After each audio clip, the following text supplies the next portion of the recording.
This is the Strong is a Mindset podcast, episode number 187. This episode isn't about trying harder with food. Instead, it's about giving yourself more support. Let me tell you how to do it. This is the Strong is a Mindset podcast, where you'll learn how to build both a strong body and a strong mind by eating, moving, and thinking. I'm your host, physician, personal trainer, certified health coach, and certified life coach, Carrie Holland. Hey, how are you? What's new? What's good? So, what's good here? Today, we're talking about something that's very real for me and for so many of my clients, but often we don't put a name to it. And once I describe this to you, I think you'll be able to relate. It's when eating stops being neutral. So in the work I do with clients who are interested in changing their relationship with food, the goal for many of them is to get to a point where food just kind of operates in the background, meaning you eat your meal, you move on, and it's done. It's not a project, and eating becomes neutral. And when that happens, you'll notice because there's not a lot of mental gymnastics involved. You're not constantly checking in with yourself about what you should or shouldn't eat next. You're not mentally replaying what you already ate or pre-planning what you're allowed to have later. So in essence, food is there, but it's not running the show. It doesn't take up so much of your brain space. But when something is off, eating and food start to feel much louder. It takes up more space in your brain than you'd like. You might be eating often, but never really satisfied. You're grabbing snacks, maybe even doing what you think you're supposed to be doing, but your brain keeps coming back to food. You're bargaining with yourself. You're negotiating. Food might even start to feel urgent. It might be distracting. It might feel like it's taking way more effort than it should. And the part that can really mess with people is that it often happens even when you're doing the right things. You're not living on junk food. You're trying to eat balanced meals. You're having salads. You're cutting out the processed stuff. So you're paying attention, but something still feels unsettled. Maybe you find yourself thinking about the chips in the pantry, or the day-old cake in the work break room, or what dessert you'll have later, or what you're trying not to have. And if you have a sweet tooth like I do, it's often sweets that make the most noise. And for me, that's the signal. That's when I know things have crossed a line. Food and eating don't feel calm anymore. It feels unsettled, nervous, almost tense. And when that happens, most women assume they're doing something wrong. And often they will tell themselves and tell me that they need more willpower. They think they need more control. But what I want to offer you today instead is this. When your eating feels mentally loud, it's often not a discipline issue. It's a stability issue. And one specific gap tends to drive that instability. And what I have found is that one of the most underused tools for creating structure and stability in your nutrition, especially on your busy and stressful days, is protein. So not as a number to hit and not as something to obsess over, but instead as an anchor. And that's where we're going today.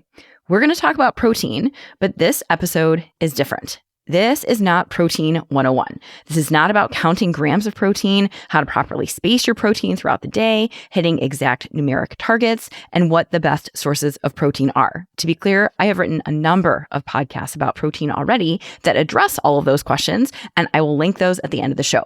For today, I want to pull apart how protein is more than just a macro. We're going beyond the science here, and we're getting really practical about how protein is an essential anchor to your nutrition, and why, if you haven't paid attention to it before, now is a really great time to start. So I am giving you an entirely different way to think about protein today, and I'm excited to get into this with you. All right, let's go. So to start, I want to point out a common pattern I see over and over again with many of the clients I work with who want to change their nutrition. And maybe you'll recognize this in yourself. When eating starts to feel hard, most women respond in one of a few very predictable ways. Many women swing into screw-it mode, meaning they are exhausted from thinking so hard and trying so hard around their food. And when that becomes unsustainable, they go off the rails for a bit. They eat whatever, whenever, and then once that has gone on for too long and they get sick of it and feel gross from not paying attention to their nutrition and they're tired of being off the rails, then they swing back in the complete opposite direction. And that's when loads of food rules show up. That's when you might impose all kinds of restrictions on your eating. You focus on maintaining super tight control over yourself and micromanage every bite of food you take. So essentially, you overcorrect. But that gets really hard, really fast, and that amount of intensity doesn't last. It never does. And when that overly strict approach breaks down, the cycle repeats itself. This is a very predictable, repeatable pattern that I see commonly in many of the high-achieving women I coach. They have super, super high expectations of themselves, and they often take the approach of, well, if I can't do this exactly right, then I'm not going to do it at all, and I'm just going to go off the rails until they get tired of that and then swing back into overachieving mode. That's one pattern I see. The other pattern I see is that when clients have a hard time sticking to their eating plan, they make it mean something about themselves. They start telling themselves all kinds of things like, I messed up. I need more willpower. I know what I need to do. I just need to do it. And once that thought appears, the instinct is often to double down. So you try harder. You get stricter. You aim to fix it ASAP. And that is where the overachiever really comes out, because overachievers don't just make small adjustments. It's not in your DNA. So instead, you overshoot. You make your rules tighter and you raise your expectations even higher. And what starts out as, I need to get back on track, quickly becomes a pursuit of perfection. And we all know that perfection with nutrition, it's impossible. But when an overachiever with all or nothing thinking and perfectionistic tendencies is in pursuit of a goal and they miss, what happens? They make it mean they're a failure. This is not just about eating the cookies when they planned not to. It's about who they are as a person and what that cookie means about them. That's where the problem is. They make it mean something about themselves. When you think back to what we were talking about at the very beginning of the episode, that feeling of eating becoming mentally loud, all of this starts to make sense. When food feels noisy and unsettled, we assume we need to clamp down. But all of that tightening and overcorrecting is trying to solve the wrong problem. What quiets things down is not more strictness or more rules. Instead, what quiets things down is steadiness. And one of the most effective, underutilized ways to create that day-to-day steadiness in your nutrition is protein. Protein's real job is not to be a macro that you count with clinical precision, okay? Instead, I want you to start thinking of protein as a key piece to creating steadiness in your hunger, your energy, and your decision-making. Another way I think about this is that protein creates a margin. Having adequate protein in your diet gives you an extra bit of space between you and the edge. It's the difference between feeling like you're barely holding it together and feeling like you have a little buffer. So physically, when you have that margin from protein, it looks like this. You're not ravenous an hour after you eat. You're not dragging by mid-afternoon. You're not attacking the pantry the minute you walk in the door from work. And you don't feel that panicky, urgent hunger that makes everything else feel louder and more intense than it needs to be.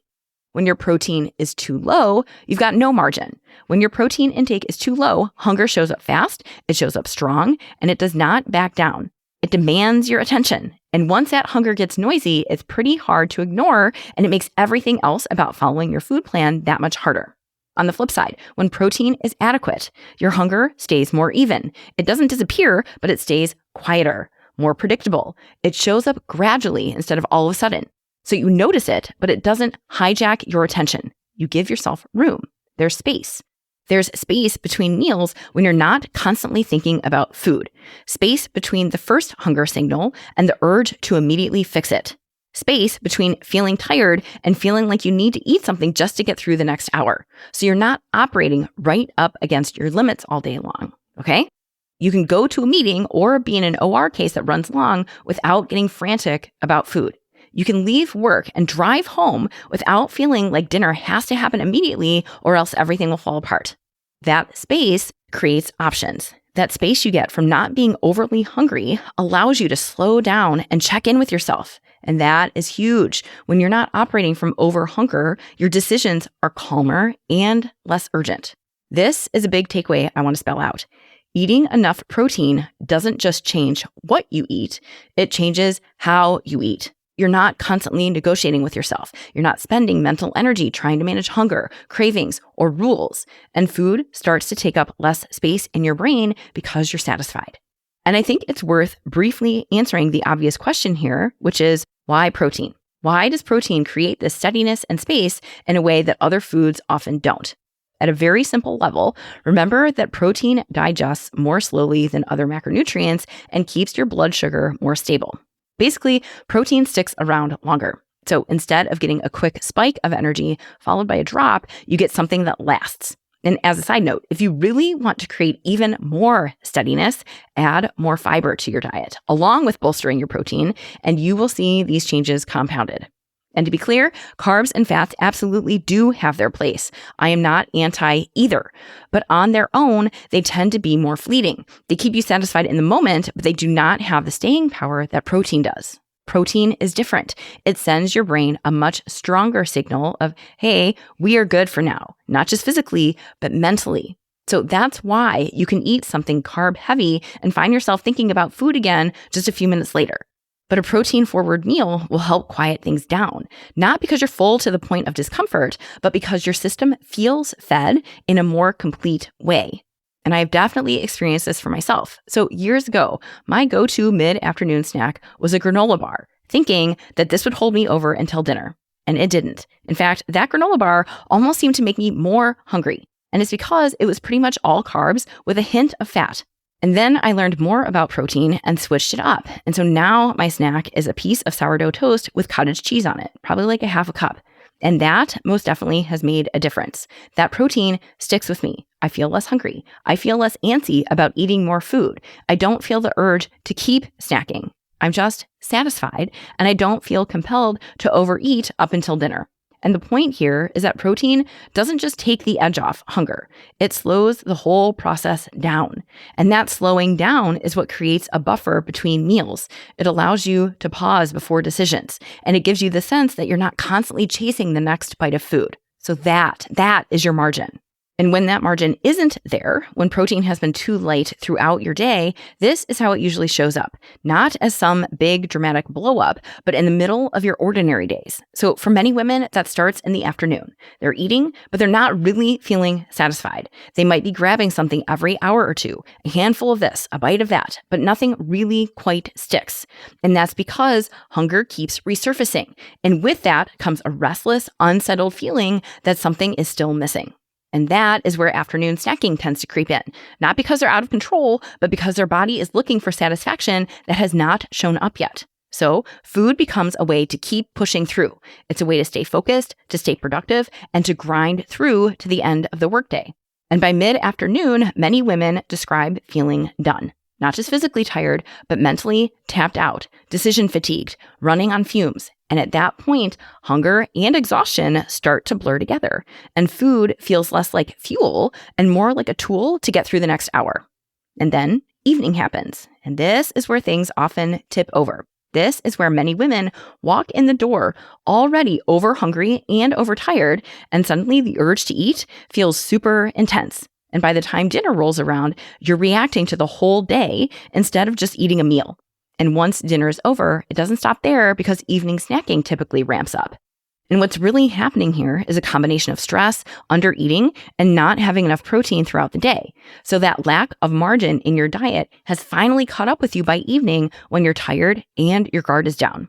So when your protein has been low, your body keeps looking and asking for satiety. And by the time you finally slow down at the end of the day, that hunger is loud, it's urgent, and is pretty hard to ignore. And again, it's not a discipline problem. It's what predictable hunger and fatigue look like when they've been building all day without enough support. And this is especially important to understand if you're busy, stressed, or carrying a lot right now, because those are the days when your margin is thinnest and when food tends to feel hardest. Which is exactly why protein works best when you stop treating it like a rule and instead start using it as support. And so this is the part where I want to slow us down for just a minute, because this is where people start to get a little twitchy or uncomfortable. So as soon as we start talking about protein, many women immediately want a number. How much should I be eating? What's the target? Am I getting enough? What's the rule? And I get that, especially if you're an overachiever. Having a clear guideline feels safe. It feels reassuring. It feels like something you can do right. But here's what I want to be really clear about. This is not about hitting a number with 100% accuracy. If that approach worked long-term, most of the women listening to this wouldn't still be struggling. So this is about using protein as a support, not as another metric to micromanage yourself with. Because when protein becomes something you're constantly tracking, judging, or stressing about, it stops doing the job we actually want it to do. It stops creating the steadiness, and it just becomes another source of pressure. It becomes another thing to grade yourself on. Instead of thinking about protein as a target you have to hit, I want you to think about it as a strategy. It's a way to support yourself from a nutrition standpoint through busy days, stressful days, and tired days. You use it as a tool without relying on willpower.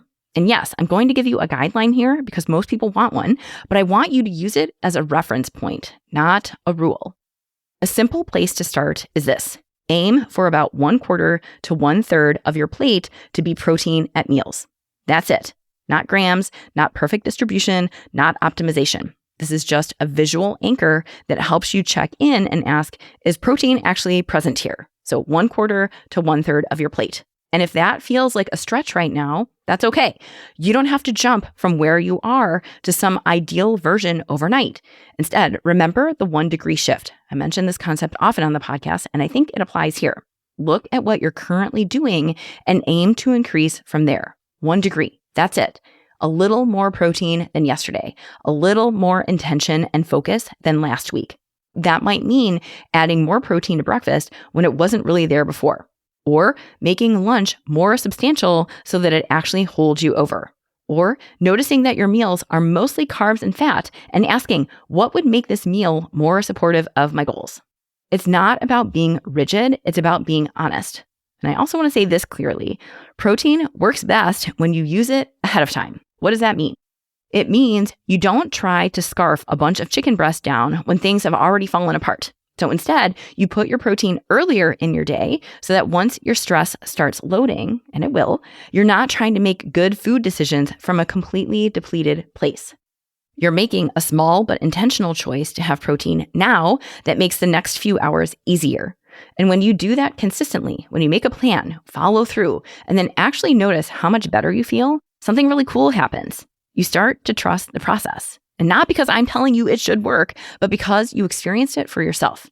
And that is when protein stops being something you're trying to control and starts being something that you can lean on. So with all of this in mind, what does it actually look like when protein is working? Well, I said it, it's not dramatic. In fact, most of the time it's pretty quiet and subtle, but that's exactly the point. When protein is doing its job, food starts to take up less space in your brain. You're not thinking about it all day long. You're not negotiating with yourself nearly as much. The back and forth dials down because your hunger is controlled and eating starts to feel simpler. And clients will often say things to me like, I just don't think about snacks as much anymore. Or I get to the afternoon and realize I'm actually okay. I'm not starving. And evenings are where this shows up most clearly. Dinner feels calmer. Not perfect, just calmer. There's less urgency when you sit down to eat. There's less sense of needing to fix the whole day with one meal. And after dinner, the drive toward constant snacking is noticeably less. And this part surprises a lot of women. They end up eating less overall. And it's not because they're trying to restrict. It's because with enough protein in their diets, they're not constantly responding to hunger, fatigue, and depletion all at once. When your body feels properly fed throughout the day, it stops demanding so much from you later when you're hungry and your willpower is tapped out. So your energy feels steadier, your mood is more even, and decision-making feels less daunting. And so while I've just shared all this, let me be clear. Protein does not eliminate hard days. You still get tired. You'll still have stress. There will still be emotions. Protein doesn't replace mindset work or sleep or boundaries or self-compassion. This is not magic, it's support. And when you have the proper support in your diet, that changes what's possible. It gives you a buffer. It makes hard days feel more manageable instead of overwhelming. It gives you enough steadiness to pause, notice what you actually need, and respond instead of react. And that is when eating starts to feel neutral again. Not perfect, not right, just quieter. And for most women, that is the real win. So here's what I want you to walk away with today. When eating starts to feel harder than it should, it's usually not because you don't know what to do. And it is rarely because you're lacking discipline. Most of the women listening to this podcast are thoughtful, capable, and already putting in a ton of effort. And if effort was the missing piece, this would have been solved a long time ago. So what's usually missing is support. And that is why I've spent this whole episode talking about protein the way I have. Not as a macro, not as a target, not as something to get right, but as a stabilizing force.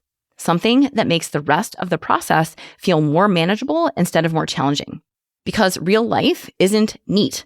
Real life comes with long days, stressful days, and days when you are just fried. And on those days, relying on willpower alone to manage your nutrition, it's a losing strategy. But when you've built some steadiness into your eating, especially throughout your day, and especially through protein, the rest of your day gets a little easier to navigate. That doesn't mean protein is something you need to master or execute flawlessly. It's not a box to check or a number to hit. Really, protein is something you can lean on. It's a way to support yourself instead of constantly trying to control yourself. And that distinction matters. It matters a lot. When protein becomes another thing you judge yourself by, it just adds pressure. But when you treat it as support or as a way to give your brain and body a little more steadiness, it actually does the job it's supposed to do. So if your eating feels loud, it does not mean you're failing. It means your system is asking for something different than control and rules. And responding to that with support instead of criticism is often where things start to shift. So if you take nothing else from this episode, let it be this. You don't need to clamp down harder. You don't need more rules, and you don't need to prove anything. You need tools that work with your humanity, not against it. And protein, used simply and intentionally, is one of those tools. So as you head into the rest of your day, or maybe even your next meal, I don't want you to do anything extreme with this. No overhaul, no reset, no pressure to suddenly get it all right. Instead, just notice. Notice when eating starts to feel louder than you'd like. Notice when hunger, fatigue, or stress are driving the bus.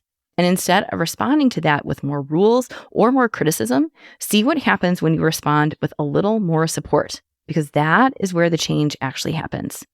All right? And if you want help with this, let's go. When you coach with me, we don't chase perfection or micromanage macros. We look at how your eating, moving, and thinking play out in the context of your schedule, your stress, and your tendencies. Then we build something that feels steady and doable instead of exhausting. Check out my website, send me a message at www.carriehollandmd.com/contact, and let's talk about how coaching can help you. All right? Thank you again for hanging out with me, and I'll catch you again next week.